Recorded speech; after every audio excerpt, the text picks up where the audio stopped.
গর্বের দিন। তা সত্ত্বেও আমরা কি মর্মাহত আমরা সুভাষ পালকে আমরা এতদিনে হারিয়েছি। হয়তো তার বেঁচে থাকা আমাদের কাছে আদর্শ থাকতো, আমাদের কাছে প্রেরণা হয়ে থাকতো, আমরা উৎসাহিত পেতাম। তবুও আমরা আমাদের মধ্যে অবিচল যে তার অনুপ্রেরণা, তার শুভকামনা, তার শুভেচ্ছা আমাদের সঙ্গে আছে।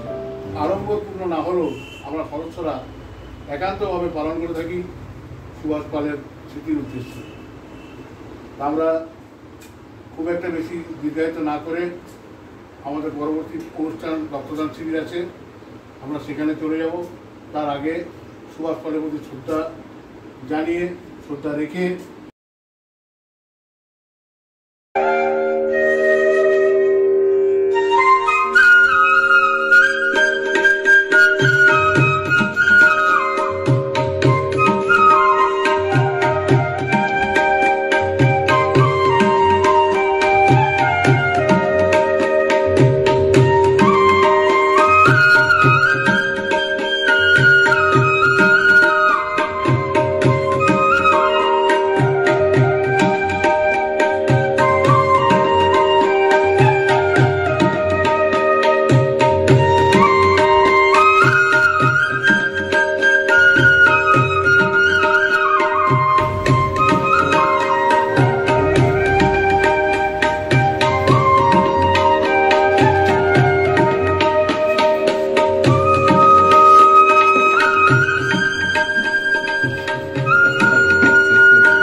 আমরা যারা শুরু করেছিলাম আমাদের মাত্র তার মধ্যে পর্বতারোহণের কোনো অভিজ্ঞতাই ছিল না।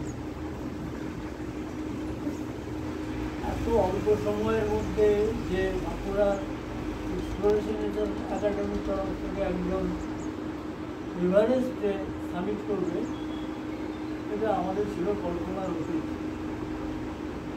আমাদের পশ্চিমবঙ্গে পর্বতারোহণ, সংগঠিত পর্বতারোহণ চর্চা হচ্ছে 1964 সাল থেকে, এবং প্রায় 150 মতন গোটা পশ্চিমবঙ্গ জুড়ে নানা জেলায় মিলে 150 মতন পর্বতারোহণ প্রতিষ্ঠান আছে, ওনাকে আমাদের বেড়েছে।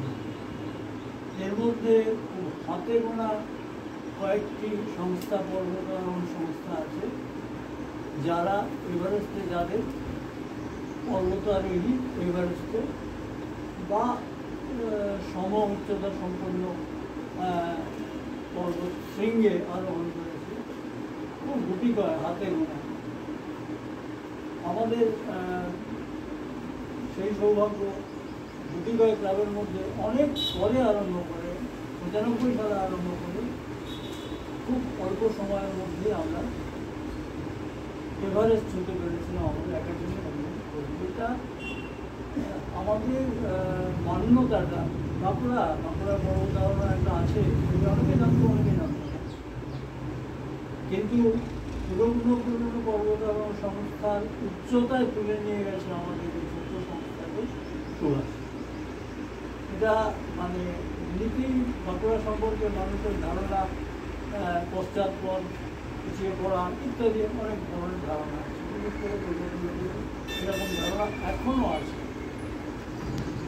কিন্তু অন্য বিষয় বাদ দিয়ে অন্য অনেক বিষয় বলা যায়, যে বিষয়ে অনেক জেলার থেকে বা অনেক নেতৃত্বের থেকে বাঁকুড়া জেলার